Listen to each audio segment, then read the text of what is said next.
Ոնց պետք է սիրել մարդկանց եւ Աստծուն։ Եվ մայրիկս ասաց, ոնց կուզենայի մի օր քեզ քահանայի շորերով տեսնեի, եւ ես քանի որ երբևիցե նման ցանկություն չեմ ունեցել, ասացի դիակս կտեսնես, ինձ քահանայի շորերով չես տեսնի։ Ասացիք, որ Աստված չի պատժում, այդ դեպքում դժոխք հասկացողությունը ինչ է։ Մի իմաստուն ծառին ասում է, ես Աստծի պատմիր ինձ Աստծո մասին, եւ նա ծաղկեց։ Ասում են, եթե Աստված կա, եթե Աստված մեզ իսկապես սիրում է, ինչու մեզ չի ցույց տալիս իրական ճանապարհը եւ թողնում է, որ մենք սխալվենք։ Եվ հավատաքննիչները Քրիստոսին ձերբակալում են հավատքին չհամապատասխանելու համար։ Բոլոր դատողները, ես ուզում եմ իրենց ուղղակի հարց տան. դուք մեզ սիրում եք։ Դուք սիրուց դրդված եք մեր սխալները մատնացույց անում։ Եթե այո, դուք մեր համար աղոթում եք, մեղք չեմ գործում, որովհետև ես վախենում եմ Աստծուց, թե ես մեղք չեմ գործում, որովհետև ես հասկանում եմ, որ ես Աստված որդի եմ կոչված լինել։ Հաղորդման գործընկեր Լապիոնի ծաղկի սրահ։ Լապիոնիում ծաղիկները պատմում են սիրո պատմություններ։ Այստեղ կգտնեք նաև Դուբայի հայտնի շոկոլադներից։ Հասցեներ Վաղարշյան 18 և Կոմիտասի 60 կոտորակ 2։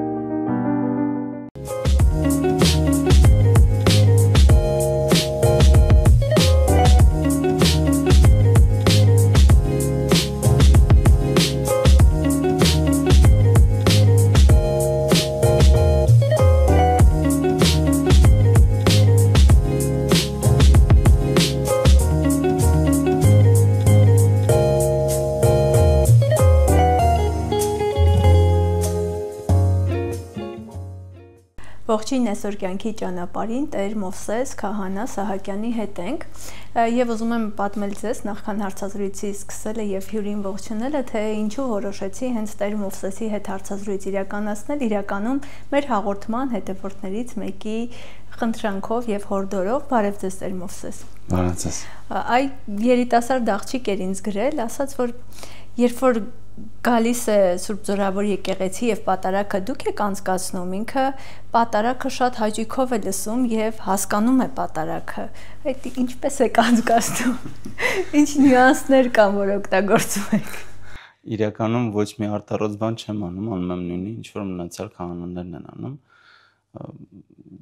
Նրանց մի քիչ նրանց հարց եք տալի, որ ուղղակի կարող եմ ասել փառք Աստծուն, որ Աստված տվել է շնորհ եւ հնարավորություն կարողանալու Աստծուն մարդկանց փոխանցել։ Դուք տարիքով բավականին երիտասարդ եք եւ երիտասարդները սովորաբար ընտրում են ավելի ժամանակակից մասնագիտություններ եւ ֆինանսական կողմը հաշվի առնելով եւ առաջ գնալու հնարավորությունները հաշվի առնելով ինչպես ստացվեց, որ հոգեվորականի ճանապարհը ընտրեցիք։ Գիտեք,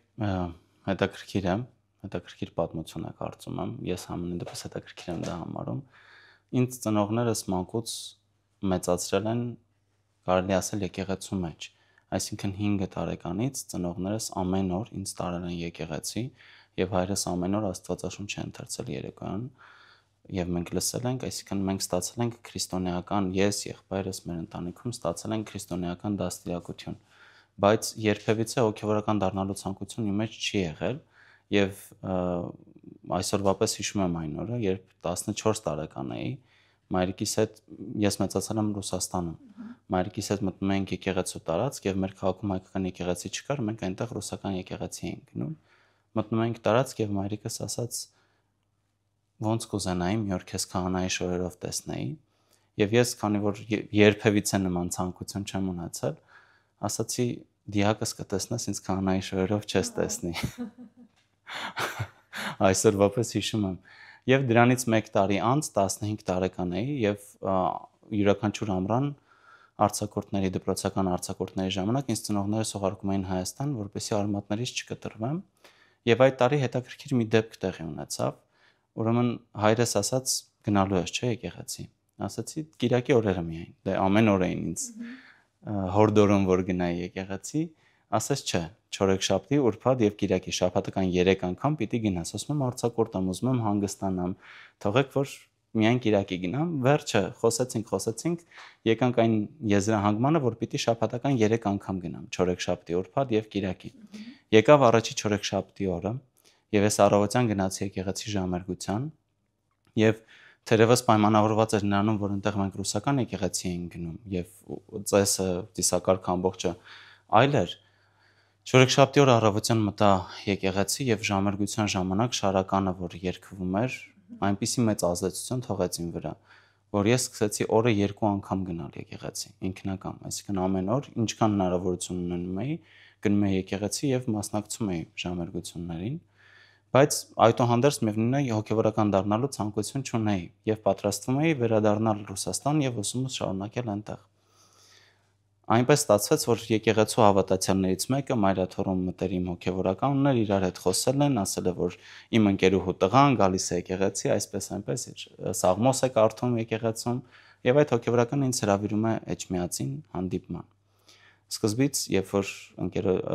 մայրիկիս ընկերուհին դա ինձ ասացի, չէ, չեմ գալիս։ Եվ օրվա ընթացքում մտածում էի, ասում էի, 15 տարեկան էի այդ ժամանակ, ասում էի, դե լավ, Մայրաթորում ես չգիտեմ երբևիցե եղել եմ, չեմ եղել, հետո ինչ պիտի լինի, էլի պիտի գնամ, պիտի օրհնեն, օրհնություն ստանամ, հետ գամ։ Համաձայնեցի։ Վերջը գնացինք Էջմիածին, հանդիպեցինք հոգեվորականի հետ, բայց ես չգիտեմ ով է այդ հոգեվորականը։ Ընդհանրապես եկեղեցու մասին շատ հայ եկեղեցու, հայ հոգեվորականների մասին շատ քիչ պատկերացումներ ունեմ։ Այս հոգեվորականը ինձ հարցեր է տալիս, ես պատասխանում եմ, ով ես, որտեղից ես, ծնողներդ ովքեր են, ինչ նպատակներ ունես, եւ հարցերից հետո ցենց անակնկալ մի հատ հարց է տալիս, ասում է, կցանկանաս ճեմարանում սովորես։ Ես Ռուսաստանում ռուսական դպրոց եմ գնացել եւ ճիշտ ասած այդ պահին այբուբենի կեսը գիտեի, այն մյուս կեսը չգիտեի եւ խոսակցական էր շատ իմ հայերենը, այլ որ մնաց գրել, կարդալ եւ այլն։ Ասացի, բայց լեզվի խնդիր ունեմ ես, ոնց պիտի սովորեմ, ինքը ասաց 0 կուրս կգնաս, նախապատրաստական լսարան կգնաս, դա կլինի քո համար փորձաշրջան, եթե կարողանաս հաջողությամբ քննությունները անցնել, կնստես առաջի լսարան։ Ես չգիտեմ ինչի այդ բանին ասացի, այո կուզեմ, այո գալիս եմ։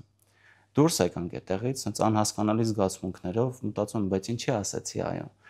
Օրվա ընթացքում մտածեցի եւ ի վերջո եկա ավելի գիտակից որոշման։ Օրվա ընթացքում հետեւյալ միտքներ իմ մոտ, որ ես որտեղ էլ լինեմ, չեմ կարողանա մարդկանց այնքան օգնություն տամ, ինչքան կարողանամ տալ հոգեվորական լինելով։ Այսինքն ինչ գործի իսկ ես պիտի ֆիզիկա, մաթեմատիկա շարունակեի սովորել Մոսկվայում, արդեն ես որոշել էի, որ համալսարանը պիտի գնամ եւ հետո ինչով պիտի զբաղվեմ եւ մտածեցի, որ որտեղ էլ լինեմ, այն օգուտը մարդկանց, որ կարամ տամ իբրև հոգեվորական, չեմ կարողանա տալ եւ այդ գաղափարով վերջնականապես հաստատվեցի այն մտքի մեջ, որ պիտի գամ ճեմարան։ Եվ եկա ճեմարան եւ արդեն մոտ 15 տարի անցել, երբևիցե եւ որևէ բայի չեմ փոշմանալ։ Ընտանիքում այդքան ուժեղ հավատքը որտեղից էր գալիս։ Ծնողներից ես, ուղղակի։ Դա էլ Աստծո շնորհն է ու ողորմությունը, որովհետև իմ ծնողները, օրինակ հայրս մեծացել է սովետական տարիներին, որտեղ ընդ որում եթե Հայաստանում չէին ապրում։ Չէ, իրանք Հայաստանում ենք ապրել, սկզբնական շրջանում Հայաստանում ենք եղել, հետո ենք տեղափոխվել Ռուսաստան, բայց իմ ծնողները, իմ հայրը, իմ մայրը Հայաստանից են եւ Հայաստանում են մեծացել, այստեղ են ամուսնացել։ Հայրս մեծացել է սովետական տարիներին, որտեղ եւ այդ ժամանակաշրջանում քրիստոնեության կամ եկեղեցու մասին այնց շատ պատկերացումներ չկային։ Իմ պապիկը, հայրիկիս հայրը, ճեմարան է ընդունվել ժամանակին, մի ամիս սովորել է եւ դուրս է եկել։ Եվ պապիկի հայրը կարծեմ քահանա է եղել։ Այսինքն տենց եկել է, հավատքը եղել է, բայց հավատքի մասին չեն խոսել շատ։ Եվ հայրիկս էլ որ ասեմ տենց քրիստոնեական դաստիարակություն ստացել է ընտանիքում, բայց ոչ քրիստոնեական, այլ ուղղակի դաստիարակություն է ստացել, որը համահունչ է քրիստոնեական մտածելակերպին։ Եվ ինքը ես մի քանի անգամ իր հետ այս մասին խոսել եմ, ասում էր միշտ, որ գիտես իմ համար կյանքը անգույն էր։ Այսինքն մեզ սովորեցնում էին դպրոցում, համալսարանում, որ այս կյանքով ամեն ինչ ավարտվում է եւ դրանից հետո շարունակություն չկա, եւ ես միշտ մտածում էի, թե ոնց կարա այս միկրոկոսմոսը, որը մարդն է, ուղղակի դադարի գոյություն ունենալ եւ դրանից հետո շարունակություն չլինի։ Եվ այնպես է ստացվում, որ տատիկս հայրիկիս Աստվածաշունչ է նվիրում։ Չգիտեմ, առանց որևէ բանի, ուղղակի որոշում է Աստվածաշունչ նվիրել Եվ հայրիկս այդ օրվանից առ այսօր ամեն օր Աստվածաշունչ է ընթերցում։ Եվ ասում է, որ ամեն անգամ ընթերցելիս նոր բան է հասկանում եւ նորովի է սկսում արժևորել եւ հասկանալ այն կյանքը, որը որ մեզ Աստված տվել է։ Այսինքն հայրիկիս մոտ այդտեղից է գալիս, մայրիկս էլ որևէ տենց հատուկ քրիստոնեական կրթություն չի ստացել, բայց իրենց ամուսնանալուց հետո սկսել է ավելի հաճախ եկեղեցի գնալ եւ այդպես ավելի հաճախը դարձել է ամեն օր եկեղեցի հաճախ գնալը։ Գիտեք, պետք է հասկանալ, թե ինչի համար ենք մենք գնում եկեղեցի։ Տեսեք, օրինակ ես իմ մանկության տարիներից ի վեր շատ եմ բախվել այն հարցին, թե միթե մարդ չի կարող աղոթել նաեւ իր տանը։ Մարդ կարող է աղոթել ամեն տեղ եւ պետք է աղոթի ամեն տեղ։ Այսինքն աղոթքը ինչ է, խոսք Աստծո հետ, զրույց Աստծո հետ։ Դու 24 ժամ պիտի Աստծո հետ կապի մեջ լինես։ 24 ժամ քո բոլոր գործերի մեջ դու պիտի Աստծուն քո մտքում ունենաս, այսինքն քո աղոթքը պիտի լինի 24 ժամ։ Բայց եկեղեցի մենք չենք գնում միայն աղոթելու համար։ Եկեղեցի մենք գնում ենք Աստծո հետ միավորվելու համար։ Աստված կարող է մեզ հետ լինել, մեր կողքը լինել, յուրաքանչյուր պահ եւ յուրաքանչյուր ակնթարթ նա այնտեղ է, մեր կողքն է, բայց մենք Աստծո հետ ենք։ Մենք Աստծո ձեռքը բռնում ենք, երբ նա մեզ հետ քայլում է։ Այդ ձեռքը բռնելը գործողությունը նախ եւ առաջ եկեղեցի գնալն է, որովհետեւ եկեղեցում են կատարվում խորհուրդները, որոնցով մենք միավորվում ենք Աստծո հետ։ Նախ Սուրբ Մկրտությունը, մինչեւ Սուրբ Մկրտությունը մարդը Աստծո հետ միավորված չէ։ Մարդը Աստծո հետ միավորվում է Սուրբ Մկրտության պահին, երբ լվացվում է մեղքերից եւ Սուրբ Հոգին Միրոնի տեսքով հպվում է մարդուն, այսինքն միավորվում է մարդու հետ։ Այդ պահից սկսյալ է, որ մարդը միավորվում է Աստծո հետ։ Եվ դրանից հետո էլ անընդհատ Սուրբ հաղորդություն ստանալով, Քրիստոսի մարմինը եւ արյունը ստանալով, նա անընդհատ նորոգում է իր կապը Աստծո հետ, անընդհատ Աստծուն իր մեջ է առնում, որովհետեւ յուրաքանչյուր մեղք մարդուն հեռացնում է Աստծոց, այսինքն մարդ Աստված միությունը տեղի ունեն մկրտությամբ, այդ պահին մարդը սուրբ է, որովհետեւ սրբությանը ամբողջապես հաղորդ է, հետո հենց առաջին մեղքը գործում է, սկսում է հեռանալ այդ սրբությունից, ընկնում է մեղավոր վիճակի մեջ եւ ամեն մեղքով հեռանում է Աստծոց։ Եվ հաղորդությունը այն միջոցն է, մեղաստու իհարկե միջոց բառի համար, բայց այն միջոցն է, որը մեզ վերադարձնում է կրկին դեպի Աստված, դեպի այն սրբությունը, որի մեջ մենք գտնվում ենք մկրտության պահին։ Այսինքն հաղորդությամբ մենք անընդհատ ապահովում ենք կապը Աստծո հետ։ Ուրեմն եկեղեցի գնալու համար մեկ պատճառը, որը դու այլտեղ ուղղակի չես կարող իրականացնել, դա Աստծո հետ միավորվելն է եւ միավորումից հետո այդ կապը անընդհատ նորոգված պահելը, Աստծո հետ մշտական միության մեջ մնալը։ Եվ երկրորդ հանգամանքը, որի համար պետք է գնալ եկեղեցի, երբ որ դու Աստծուն առնում ես քո մեջ, Աստծո հետ միավորվում ես եւ չես փորձում ճանաչել Աստծուն, դու անմիտ ես, որովհետեւ ինչպես կարող ես երջանկության աղբյուրին քո մեջ ունենալ, բայց չցանկանալ այդ երջանկության աղբյուրից սնվել։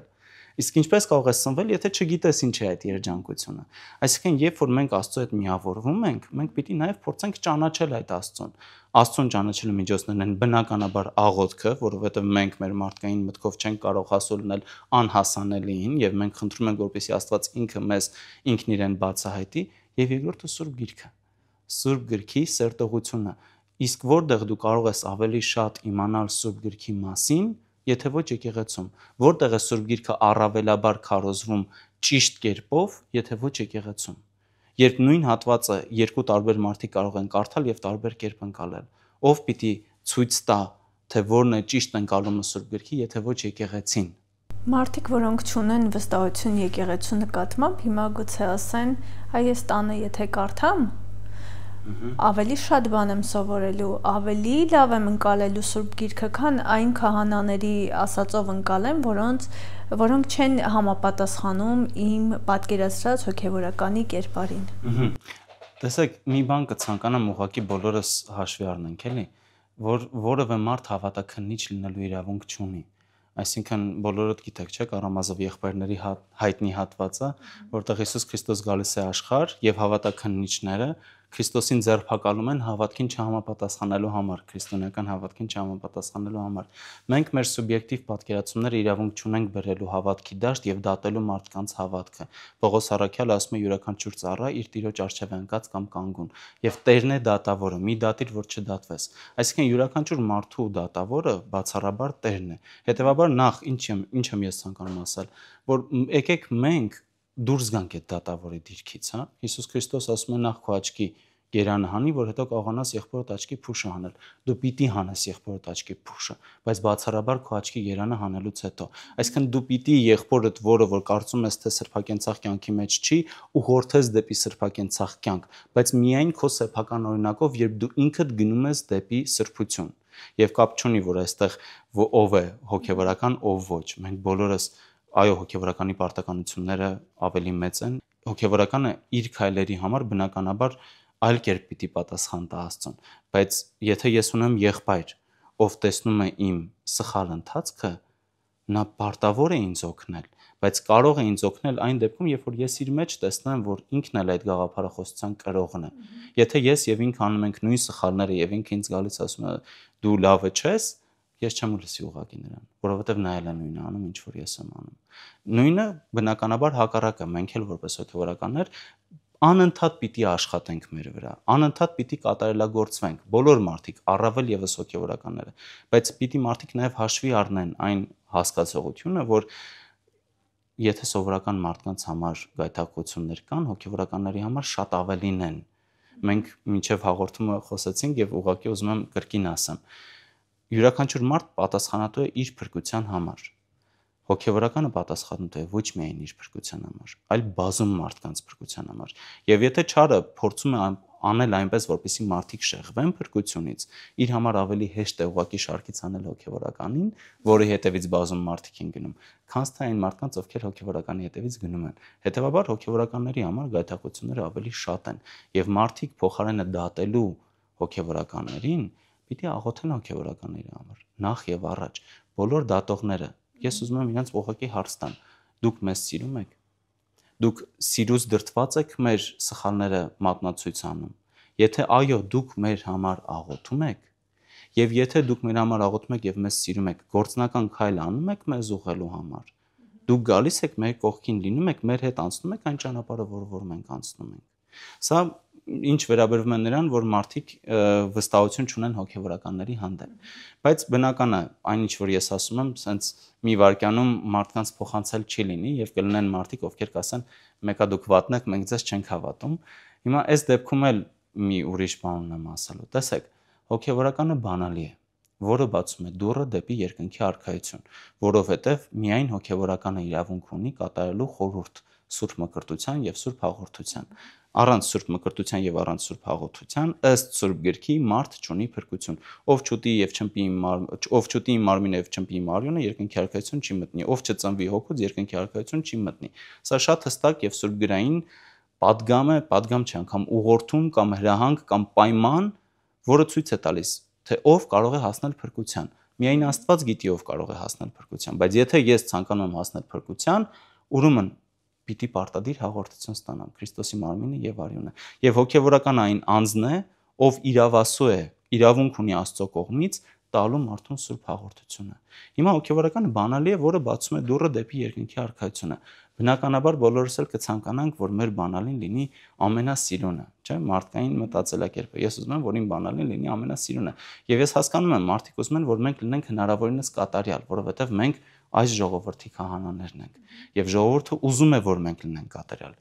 Ես ուրախ եմ, որ նման մտածելակերպ կա, բայց պիտի հասկանալ նաեւ, որ էական չի բանալին ադամանդից է, ոսկուց է, արծաթից է, թե փայտից է։ Տարբեր տեսակի մարդիկ կան, տարբեր տեսակի բանալիներ կան։ Էականը ոչ թե բանալու որակն է, որովհետեւ Աստված է որոշում ով լինի հոգևորական, ով ոչ։ Էականը ոչ թե բանալու որակն է, այլ այն է, որ բանալին դուռը բացի։ Դուք գալիս եք եկեղեցի ոչ թե մեր որակներով զմայլվելու, հա, այս բանալին ոսկուց է, այս բանալին արծաթից է կամ ադամանդից, այլ դուք գալիս եք եկեղեցի Աստծո հետ միավորվելու։ Հետևաբար մի կորցրեք այդ տեսլականը, ինչի համար եք գալիս եկեղեցի։ Մենք կարող ենք գործել սխալներ եւ մենք պատասխանատու ենք մեր սխալների համար։ Աղոթեք մեր համար։ Բայց մի եկեք եկեղեցի մեզանով պայմանավորված։ Եկեք եկեղեցի Աստծո հետ միավորվելու ցանկությամբ պայմանավորված։ Եվ այդ դեպքում արդեն իրականում էական չի հոգևորականը կաղեր թե կույր։ Տեր Մովսես, խոսում ենք փրկության ճանապարհի մասին եւ տաբուներից մեկը, հա, քրիստոնեությունը ավելի շատ վախերի մասին է, որովհետև մարդիկ վախենում են, որ այդ փրկության ճանապարհին չեն հասնի, ու այդ վախերից դրդված հիմնականում հնարավոր է ավելի շատ սխալներ գործեն եւ ավելի հեռվանան քրիստոնեությունից, որովհետև իրենց մեջ խոսում է, մեր մեջ խոսում է ոչ թե սերը առ Աստված, սերը առ քրիստոնեություն, այլ վախը։ Ես չգիտեմ ինչ քրիստոնեության մասին եք դուք խոսում, բայց այն քրիստոնեությունը, որ ես տեսել եմ մանկուց եւ տեսնում եմ առ այսօր, այդ քրիստոնեությունը վախերի մասին չի, սիրո մասին է։ Այսինքն, չգիտեմ, Սուրբ Գրքում ոչ միտեղ գրված չի, որ Աստված վախ է, բայց գրված է, որ Աստված սեր է։ Ոչ միտեղ գրված չի, որ Աստված ոնց ասեմ, sense դաժան կերպար է, այլ գրված է, որ Աստված այնքան սիրեց մարդկանց աշխարհը, որ մինչև իսկ իր միածին որդուն զոհաբերեց հանուն աշխարհի փրկության, որ ով հավատա իր միածին որդուն փրկվի, ով չի հավատում արդեն իսկ դատապարտված է, բայց ով հավատում է դատապարտություն չպիտի տեսնի։ Քրիստոնեությունը սիրո եւ փրկության մասին է։ Մեր Աստված սիրո Աստված է։ Այո, սիրո շրջանակներում կարող են լինել պատժիչ որոշակի հանգամանքներ, դրսևորումներ, որոնք ես պատիժներ չեմ համարում, այլ համարում եմ բնական արդյունք մեր քայլերի, բայց այդ երևույթները, դրսևորումները կրկին բացառաբար մեզ սիրո եւ փրկության մեջ հաստատելու համար են։ Հիմա երբ որ ծնողը սիրում է երեխային եւ տեսնում է, որ երեխան դանակով խաղում է, պիտի դանակը ձեռքից վերցնի, անկախ նրանից երեխան կլացի դրանից հետո թե չի լացի, բայց ծնողը իրական ծնողը, իսկն այն ծնողը, որ Սուրբ Գրքում է ներկայացված, երբեք երեխային վնաս չի պատճառի։ Նույնիսկ եւ Աստված, այսինքն ինչ է քրիստոնեությունը։ Ուսմունք Հիսուս Քրիստոսի մասին, ուսմունք Աստծո մասին, չէ՞։ Ճանապարհ միայն ուսմունք չի։ Ճանապարհ դեպի Աստված, եւ եթե մենք գնում ենք դեպի Աստված, ով է սերը, ուրեմն քրիստոնեությունը սիրո մասին է, ոչ թե վախերի մասին է։ Կա երկու, գիտեք, թեև ես ասացի, որ նման քրիստոնեություն չեմ ճանաչում, բայց այն ինչ որ դուք ասում եք, որոշակի քրիստոնեական աստվածաբանների մոտ ներկայացված որոշակի պատկերացումներ, որոնք եղել են դարեդար, այսինքն նոր բան չի դա։ Եվ ավելի լավ պատկերացնելու համար իրականում տեսեք, կա երկու համակարգ։ Ինչպես ենք մենք ընկալում Աստծուն։ Մենք ընկալում ենք Աստծուն իբրև Տեր, բնականաբար Տեր է, բայց մենք մեզ դիտարկում ենք Աստծուն իբրև ծառա, ով վախենում է իր տիրոջից, թե մենք հասկանում ենք, որ մենք Աստծո շնորհով, որքան էլ որ մենք ծառա ենք, մենք դարձել ենք որդիներ Աստծո համար եւ դիտարկում ենք արդեն հայր եւ որդի կամ հայր եւ զավակ հարաբերությունների մեջ։ Հիմա դպրոցական տարիներին երեխաները վախենում են իրենց ծնողներից։ Չէ, որովհետև գիտեն, որ եթե անկարգություն անեն, ծնողին կկանչեն դպրոց, ծնողը կնեղ սրտի դրանից եւ իրեն կպատժի եւ դպրոցական տարիներին երեխաները վախենում են իրենց ծնողներից, բայց երբ որ իրենք հասունանում են, մտնում են ավելի հասուն կյանք, իրենք որևէ վատ արարք չեն անում, ոչ թե որովհետև վախենում են, որ իրենց հայրը կամ մայրը իրենց կպատժի, այլ որովհետև ուղղակի չեն ուզում ցավ պատճառել իրենց ծնողին։ Հիմա ես մեղք չեմ գործում, որովհետև ես վախենում եմ Աստծուց, թե ես մեղք չեմ գործում, որովհետև ես հասկանում եմ, որ ես Աստված որդի եմ կոչված լինել։ Ես հասկանում եմ, որ դա ինձ իմ արժեքին համապատասխան չի։ Բնականաբար բոլոր մարդիկ մեղք գործում են, մեղք չգործել ասելով ես նկատի ունեմ մեղքի դեմ պայքարելա, չհամակերպվել մեղքի հետ։ Լինել ընթացքի մեջ դեպի սրբություն։ Ինչի համար եմ ես գնում դեպի սրբություն, որովհետև վախենում եմ դժոխքից։ Սա գիտեք շատ կարևոր հարց է։ Եկեք մի պահ պատկերացնենք ընդհանրապես, որ դժոխք եւ դրախտ չկա, այսինքն այս կյանքից հետո կյանք չկա։ Պատկերացրեք, որ ինչ էլ անեք, դժոխք չեք գնալու։ Դուք կշարունակեք լինել լավը։ Եթե այո, լինել այնպեսին, ինչպեսին կամ հա։ Չէ, տեսեք։ Լավն ու վատը հարաբերական է պարզապես։ Ինչպեսին կանք, մենք օր-օրի վրա, րոպե-րոպեի վրա փոխվում ենք։ Դեպի լավը կամ դեպի վատը։ Մենք ունենք սկզբունքներ, այո, որոնք կարծում ենք, թե անփոխարինելի են, բայց ժամանակ է գալիս, որ երբեմն մենք հասկանում ենք, որ սկզբունքներն էլ են փոխվում։ Այսինքն, փիլիսոփաները ասում են, չէ, նույն գետը երկու անգամ չես մտնի, որովհետև ջուրը անդադ հոսում է։ Եվ մեր կյանքը անդադ առաջ է գնում։ Մենք երբեք նույնը չենք։ Մենք ամեն պահ, ամեն քայլ մեր ամեն գործողությամբ գնում ենք դեպի լավը կամ դեպի վատը։ Բայց շատերի մոտ կա այն հասկացողությունը, որ եթե իրանք գնան դեպի վատը, կգնան դեպի դժոխք, դրա համար փորձում են չգնան։ Իմ պատկերացրած քրիստոնեությունը կամ այն քրիստոնեությունը, որը ես տեսնում եմ, դա չէ։ Ես չեմ գնում դեպի վատը, որովհետև ես ավելի մեծ արժեք եմ, որովհետև իմ համար Աստված իր միածին որդուն զոհաբերեց։ Ես գնում եմ դեպի լավը, որովհետև ցանկանում եմ միավորվել այն արարչի հետ, ով ինձ այնքան սիրեց, որ իր միածին որդուն իմ համար զոհաբերեց։ Այս երկրորդ պատկերացման մեջ վախ ուղղակի չի կարող լինել։ Կարա լինի երկյուղ։ Մի անգամ մի հաղորդման շրջանակներում ես ասացի, որ Աստված չի պատժում եւ Աստված չպիտի վախենալ, այլ պատիժները բնական արդյունքն են մեր քայլերի, ինչ ցանես են էլ կհանձես, եւ որ Աստված պետք չի վախենալ, բայց պետք է երկյուղել։ Շատերը կարծես չհասկացան իմ խոսքը եւ սկսեցին, բա չէ, Աստված պիտի վախենաս, Սուրբ Գրքում կան տենց հատվածներ, որտեղ գրված է, որ պիտի վախենաս, եւ ես էլ ասում եմ, երբ որ Սուրբ Գիրքը բացում եք, կարդում եք, գրափարը բացեք, տեսեք, որ այնտեղ վախ բառը չի օգտագործված, երկյուղ բառն է օգտագործված։ Աստծոց պիտի երկյուղես, Աստծոց չպիտի վախենաս։ Հին հայերենում գրափարում այդպես է գրված։ Ինչու՞, որովհետև վախը հարգանքից չի գալիս։ Եթե դու մեկից վախենում ես, դու ուղղակի ինձ սարսափում ես, դու իրեն չես հարգում։ Բայց երբ որ դու ինչ-որ մեկի հանդեպ պատկառանք ունես, դու երկյուղում ես իրանից։ Դու չես ուզում իր մոտ ծուռ նստես կամ սխալ պահվածք դրսևորես, որ ինքը քեզանից չի հիասթափվի։ Մեր մարդկային հարաբերությունների մեջ այդպես է, չէ՞։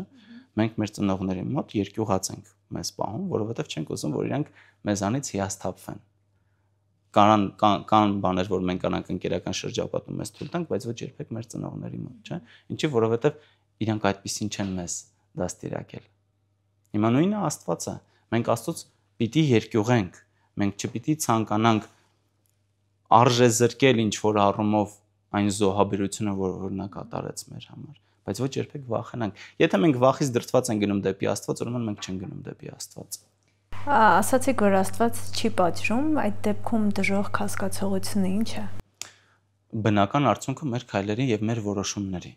Տեսեք Եզեկիելի մարգարեության մեջ Աստված շատ հստակ ասում է, որ նա չի ցանկանում մեղավորի կորուստը, այլ դարձը եւ փրկությունը։ Եվ ամբողջ Սուրբ Գիրքը խոսում է նրա մասին, որ Աստծո գործունեության ողջ նպատակը մեզ դեպի դրախտ, այսինքն դեպի Աստծո ներկայություն վերադարձնելն է։ Այդ դեպքում ինչ է դժոխքը։ Դժոխքը կյանքն է առանց Աստծո։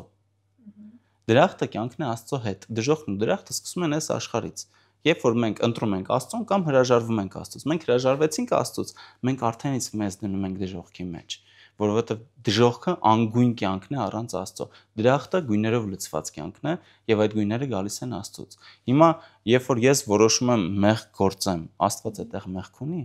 Չէ։ Եվ երբ որ ես ինչ-որ սխալ արարքի արդյունքում պիտի արդյունքը քաղեմ, որը բացասական է լինելու, Աստված այդտեղ մեղք ունի։ Վերջերս կարծիք եմ լսել, ասում են, եթե Աստված կա, եթե Աստված մեզ իսկապես սիրում է, ինչու մեզ չի ցույց տալիս իրական ճանապարհը եւ թողնում է, որ մենք սխալվենք։ Ով ասաց ցույց չի տալիս, բա Սուրբ Գիրքը ինչի մասին է։ Այսինքն ճանապարհ ցույց տալու ուրիշ ձև ո՞նց է լինում, եթե ոչ Սուրբ Գրքի միջոցով։ Ամեն ինչ գրված է այնտեղ, կարդա եւ դու կտեսնես ճանապարհը։ Հիսուս Քրիստոս ասում է. Ես եմ ճանապարհը, ես եմ ճշմարտությունը, ես եմ կյանքը։ Ճանապարհը Քրիստոսն է։ Քրիստոսին ճանաչելու համար ընթերցեք Սուրբ Գիրք։ Ես կարող եմ ձեր հարցը մի քիչ ձևափոխեմ եւ ուրիշ ձև տամ։ Եթե Աստված իրականում կա, ինչի է թույլ տալիս, որ մենք վատարարքներ գործենք, որ վերջում արժանանանք դժոխքին, հա։ Այս մի քիչ ավելի տենց հարց է, որին կարելի ավելի երկար պատասխանել, բայց ճանապարհը հստակ է, Քրիստոսն է ճանապարհը։ Հիմա, եթե Աստված կա, ինչի ինքը չկանխեց Ադամին ու Եվային դրախտում եւ թույլ տվեց, որ նրանք այդ ծառի պտղից ուտեն, կամ ինչի ինքը չի վերացնում վատ, sense լավ վատ մարդկանց, որովհետեւ բոլորս էլ վատություններ ունենք մեր կյանքից եւ թույլ է տալիս, որպեսզի մենք եւ լավ եւ վատ բաներ անենք, էլի, եւ սա շատ հաճախ կապում են Աստծո ճակերտավոր անարդարության հետ։ Ուրեմն այդ հարցը ես երևի մոտ առաջի լսանից մի 2 տարի մտածել եմ դրա մասին, թե ինչի Աստված ի վերջո չկանխեց Ադամին ու Եվային, երբ նրանք պիտի գնային եւ այդ ծառի պտուղը ճաշակեին, այսինքն առաջին անգամ մեղ գործեն։ Ինչի Աստված նրանց ձեռքը չբռնեց, որովհետեւ Աստված նրանց սիրում էր։ Բացատրեմ։ Աստծո սիրո մեծագույն դրսևորումը այն էր, որ Աստված ցանկացավ, որպեսզի մարդը ինքը որոշի սիրել Աստծուն կամ չսիրել։ Ինքը որոշի լինել կատարելության ձգտող թե ոչ, ինքը որոշի ապրել թե ոչ։ Յուրաքանչյուր ծնող ցանկանում է իր զավակի մեջ առաջին հերթին ինքնուրույնություն տեսնել։ Հիմա ես չգիտեմ, ես վաղ ապրելու եմ թե չէ։ Եվ ես ունեմ երեխա։ Ես ուզում եմ, որ որևէ պահի, եթե ես չլինեմ իր կյանքում, ինքը ճակերտավոր որբ չմնա։ Ես փորձում եմ հնարավորինս շատ իրան դարձնել կայուն, անկախ իր տարիքից, որ եթե հանկարծ մի պահի ես չլինեմ իր կյանքում, ինքը չդեգերի, այլ հստակ պատկերացնի իր ճանապարհը։ Եվ կարծում եմ, որ Աստծո սիրողական դրսևորումը, ծնողական այդ սիրո դրսևորումը մարդկանց հանդեպ կայանում էր նրանում, որ Աստված ցանկացավ, որպեսզի մարդիկ ինքնուրույն լինեն, իրենք որոշեն սիրել Աստծուն, թե ոչ, որովհետև եթե իրենք պարտադրված լինեին, եթե Աստված խանգարեր իրենց այդ ընտրությունը կատարել, նրանք մարդ չէին լինի։ Նրանք կլինեին, հայերեն ասած, ռոբոտ, այսինքն անկամ էակներ, կամք չունեցող էակներ, բայց չէ որ մենք Աստծո պատկերն ենք եւ նմանությունը։ Եվ ինչպես մեր Աստվածը ազատ, նա ցանկացավ եւ արարեց, ցանկացավ եւ սիրեց, այդպես էլ մենք ենք ազատ։ Մենք ցանկանում ենք եւ արարում ենք, ցանկանում ենք եւ սիրում ենք։ Ցանկանում ենք գնալ դեպի փրկություն եւ փրկվում ենք, որովհետեւ Աստված ողորմում է եւ ընդառաջ է գալիս մեր ցանկությանը։ Բայց եթե ես չեմ ցանկանում փրկվել, խոսքը չի ասում, եթե Իվանդը չի ուզում փրկվել, բժիշկը ոնց փրկի։ Եթե ես չեմ ցանկանում փրկվել, Աստված ոնց ինձ պիտի տանի դժոխքից դեպի դրախտ։ Եթե ես ընտրում եմ դժոխք, այսինքն կյանք առանց Աստծո։ Հետաքրքիր մի տեսակետ կա, բնականաբար դժոխքի եւ դրախտի կերպի մասին չեմ ուզում շատ ծավալվեմ, բայց հետաքրքիր մի տեսակետ կա, մի աստվածաբան ասել է, որ դժոխքը ոչ թե այն կրակն է, որը որ մենք տեսնում ենք, այլ անհուսության կրակն է։ Այսինքն մի վայր, որտեղ դու մշտապես հույս չունես որևէ պահի, ինչ ավելի սարսափելի է, քան թե կրակի մեջ լինելը։ Տեր Մովսես, ձեր պատարակներից մեկում խոսելով ընտանիքի մասին, նշեցիք, որ ընտանիք կազմելը զգացմունքների մասին չէ։ Այո։ Ինչի մասին է։ Տեսեք, սիրելը առհասարակ զգացմունքի մասին չէ։ Սիրել չի նշանակում զգացմունք ունենալ որևէ մեկի հանդեպ։ Բնականաբար սերը զգացմունք է թելադրում։ Եթե դու զգացմունք չունես, դժվար թե այդ մարդուն սիրես, բայց սիրել նշանակում է քրտնաջան աշխատանք իրականացնել։ Ես մի այնց հետաքրքիր բանաձև ունեմ, սիրել նշանակում է սրբացնել, բայց ոչ թե դիմացինին սուրբ համարել, այլ աշխատել դիմացինին սրբության հասցնելու ուղղությամբ։ Եթե ես սիրում եմ իմ զավակին, ուրեմն ամեն ինչ կանեմ, որ իմ զավակը հասնի կատարելության եւ սրբության։ Սա է սերը։ Եթե ես սիրում եմ իմ ամուսնուն կամ իմ կնոջը, ուրեմն ես կանեմ ամեն ինչ, որ ինքը սխալ ճանապարհով չգնա, այլ գնա դեպի ճշմարտությունը, դեպի բարին։ Այսինքն, երբ որ մենք գալիս ենք ընտանիք կազմելու, հա, եւ երբ որ կազմում ենք, մենք խոստում ենք տալիս սիրել եւ միմյանց կողքին լինել մինչեւ վերջ, հա։ Տղամարդը ասում է ես խոստանում եմ Տեր եւ պաշտպան լինեմ, կինը ասում է ես խոստանում եմ Տեր եւ հնազանդ լինեմ, Եփեսացիս նամակի 5-րդ գլուխն է այստեղ վերցված Սուրբ Գրքից, հա, ինչ մոդել է մեզ տալիս այս բանաձևը, որ մենք օգտագործում ենք։ Ուրեմն ավետարանում Եփեսացիներին ուղված նամակում Պողոս առաքյալը շատ հստակ ասում է. այնպես ինչպես Քրիստոս սիրեց եկեղեցուն, այնպես պիտի տղամարդիկ սիրեն իրենց կանանց։ Քրիստոս ինչ արեց, իր կյանքը տվեց եկեղեցու համար։ Սա զգացմունք չէր, սա գործողություն էր։ Բայց ինչի համար իր կյանքը տվեց, որպեսզի մաքրի եկեղեցուն, այսինքն մաքրի մարդկանց մեղքերից։ Եկեղեցին, այսինքն մարդիկ են, մարդիկ ովքեր որ Քրիստոսինն էին, մեղքի մեջ էին, եւ Սուրբ Գիրքը ասում է, որ մեղքի վարձը մահն է։ Նրանք պիտի մահանային։ Քրիստոս իրանց փոխարեն մահացավ, մաքրելու համար իրենց մեղքից։ Քրիստոս սրբացրեց եկեղեցուն։ Դրանով սիրեց եկեղեցուն։ Եվ եկեղեցին ինչ է անում, ապրում է Քրիստոսով 2000 տարի եւ Հավիտյանս ապրելու է Քրիստոսով։ Այսինքն ընտանիք կազմել նշանակում է ընտանիքում որդեգրել աստվածային օրենքների պահպանության սկզբունք, շարժվել Աստծո պատվիրաններով մեկը մյուսի հանդեպ։ Եվ առաջին հերթին, գիտեք, այստեղ մի շատ կարևոր բան եմ ուզում ասել, կարծում եմ, որ կարևոր է, դուք կդատեք։ Ուրեմն, երբ Հիսուս Քրիստոսին հարցնում են, թե որն է պատվիրանների մեջ մեծագույնը, 10 պատվիրանների մասին չեն հարցնում, բոլոր պատվիրանների մասին են հարցնում։ Ուրեմն Հիսուս Քրիստոս երկու պատվիրան է առաջ բերում, որոնց մեջ ամփոփվում է ողջ Սուրբ Գիրքը։ Ասում է, եւ 10 պատվիրաններն էլ որ նայեք, եւ բոլոր օրենքները այս երկու պատվիրանի մեջ են տեղավորվում։ Ասում է, առաջինը պիտի սիրես քո Տեր Աստծուն քո ամբողջ մտքով, հոգով եւ սրտով։ Այսինքն քո ամբողջ էությամբ պիտի սիրես քո Տեր Աստծուն։ 10 պատվիրանների առաջի պատվիրանները հիշում եք որոնք են։ ես եմ քո Տեր Աստված, ինձանից բացի այլ Աստված չունենաս, կուռքեր չկառուցես, շաբաթօրը կպայես, այսինքն առաջին մասը պատվիրանների Աստծուն պաշտելու մասին է եւ Աստծուն սիրելու մասին է։ Հիսուս Քրիստոս ասում է առաջի պատվիրանը, որ սիրես քո Տեր Աստծուն քո ամբողջ էությամբ։ Ասում է եւ երկրորդը նման է սրան։ Այսինքն ինքը նմանության, հավասարության նշան է դնում առաջին երկու եւ մի հարթության վրա է դնում։ Առաջինից է բայց բխում երկրորդը։ Ասում է եւ երկրորդը նման է սրան, որ սիրես մարդկանց, այնպես ինչպես սիրում ես ինքդ քեզ։ Այսինքն աստվածպաշտություն եւ մարդասիրություն, բոլորին սիրել, հա։ Սա է ամբողջ Սուրբ Գիրքը։ Սրա մասին են 10 պատվիրանները, սրա մասին են բոլոր պատվիրանները, սրա մասին է Սուրբ Գիրքի առաջին էջից մինչև վերջին էջը։ Բայց այստեղ բանալի կա։ Ուրեմն Հիսուս Քրիստոս հերթականություն է դնում։ Ասում է նախ սիրում ես Աստծուն, հետո սիրում ես մարդկանց, այնպես ինչպես սիրում ես ինքդ քեզ։ Սրան հասնելու համար դու պիտի սկսես ներքևից։ Դու պիտի սկսես սիրել ինքդ քեզ, որ հասկանաս թե ինչ է նշանակում սիրել։ Եվ քո սերը դրսևորես մարդկանց հանդեպ։ Հասկացա՞ր ինչ է նշանակում սիրել։ Այսինքն ոնց ես դու եւ ոնց եմ ես ինքս ինձ սիրում։ Ամեն օր արթնանալով, աշխատելով, կատարելագործվելով, ինձ դեպի Աստված տանելով, այլ տարբերակ սիրո չկա։ Եթե ես ինքս ինձ սիրում եմ, չի նշանակում, որ ես ինձանով հմայվում եմ, այլ նշանակում է, որ անդադար ես տեսնում եմ իմ թերությունները եւ աշխատում եմ դրանք առավելություններ դարձնելու ուղղությամբ։ Աշխատում եմ ինքս ինձ կատարելության բերելու ուղղությամբ։ Երբ որ դու սովորում ես թե ինչ է նշանակում սիրել, դու հասկանում ես թե դու ոնց պիտի սիրես մարդկանց։ Եվ մարդկանց սիրելով դու հասկանում ես թե ոնց պիտի սիրես Աստծուն։ Ոնց պետք է սիրել մարդկանց եւ Աստծուն։ Ուրեմն ասացի, մարդկանց դեպի սրբություն բերելով, հա, այսինքն սիրել նշանակում է դեպի սրբություն բերել։ Աստծուն մենք դեպի սրբություն չենք բերում, բայց Աստծուն կարող ենք մեր գործերով սուրբ ներկայացնել, այսինքն արժևորել այն սերը, որ Աստված մեզ ցույց է տալիս։ Հիմա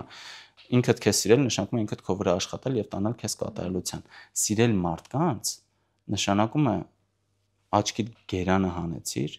փուշը հանի ուրիշների աչքից, բայց ոչ թե դատավորի պես գնաս, այ արի մի հատ քաշեմ հանեմ։ Մի հետաքրքիր պատմություն կա, ասում է մի իմաստուն ծառին ասում է ես ասացի պատմել ինձ Աստծո մասին եւ նա ծաղկեց։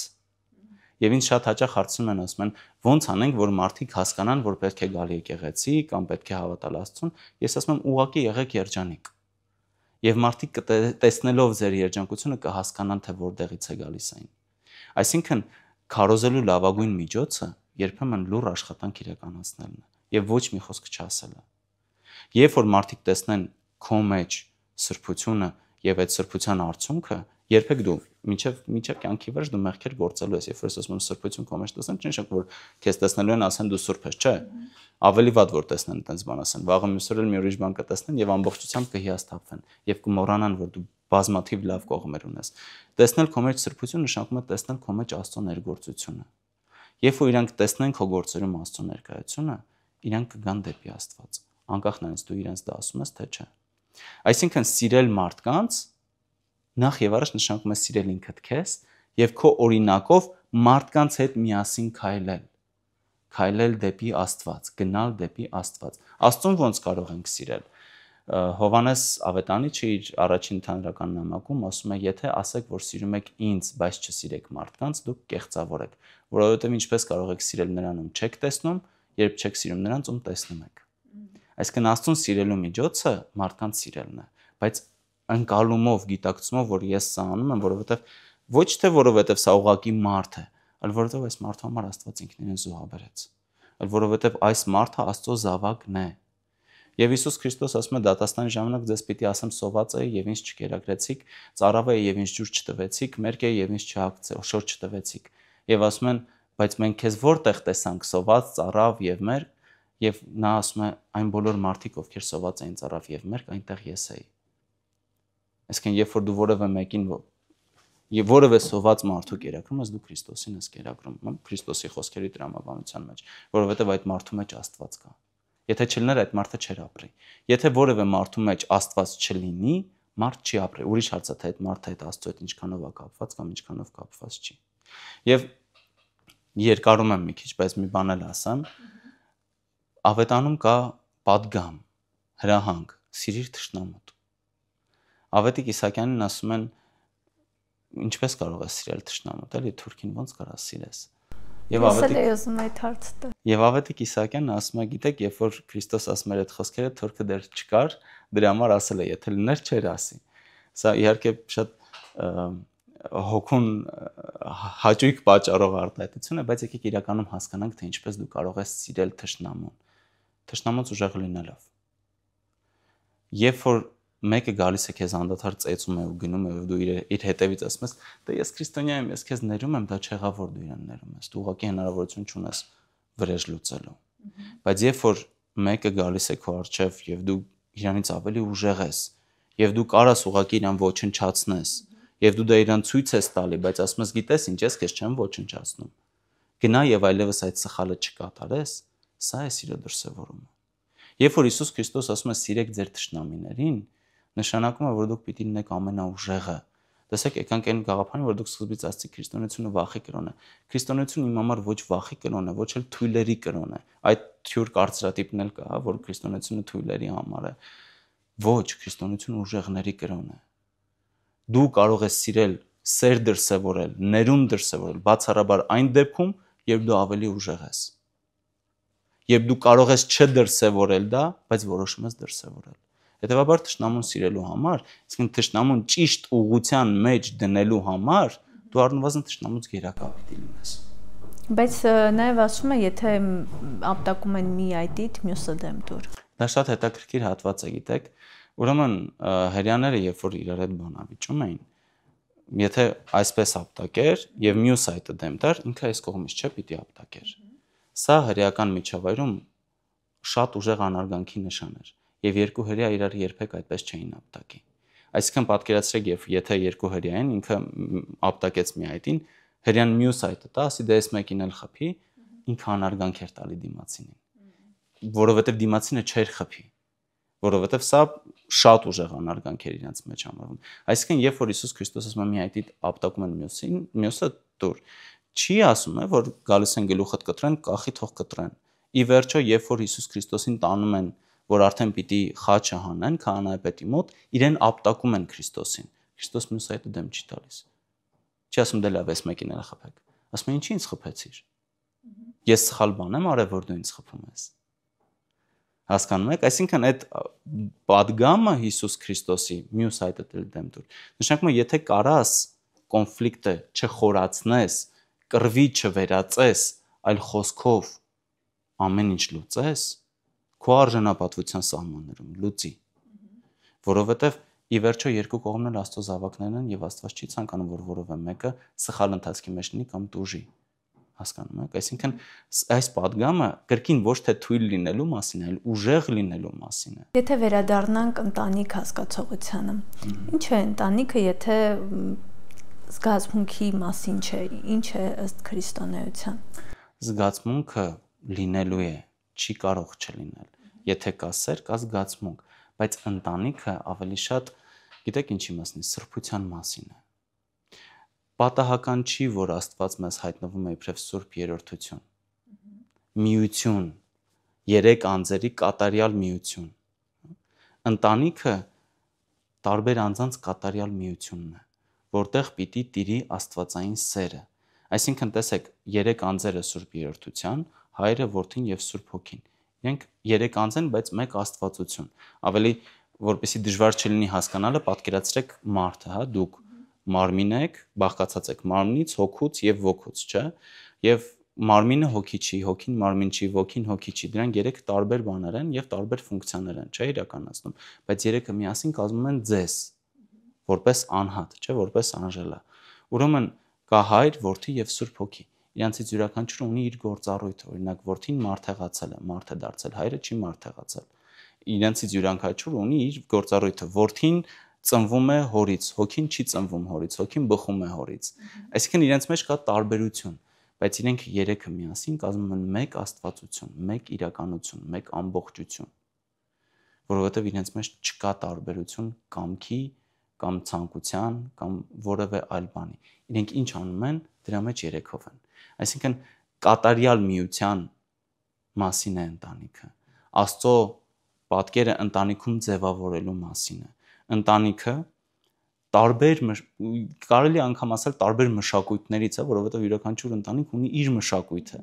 Տարբեր մշակույթներից եկած մարդկանց կատարյալ միությունն է։ Չի նշանակում, որ մարդկանց պարագային, որովհետև մենք աստվածներ չենք, մարդիկ ենք եւ կատարյալ չենք, չի նշանակում, որ այնտեղ չի լինելու տարաձայնություն։ Չի նշանակում, որ այնտեղ չի լինելու վեճ, բայց նշանակում է, որ յուրաքանչյուր տարաձայնություն պիտի շտկվի, պիտի վերանա փոխադարձ սիրո եւ հարգանքի մթնոլորտում։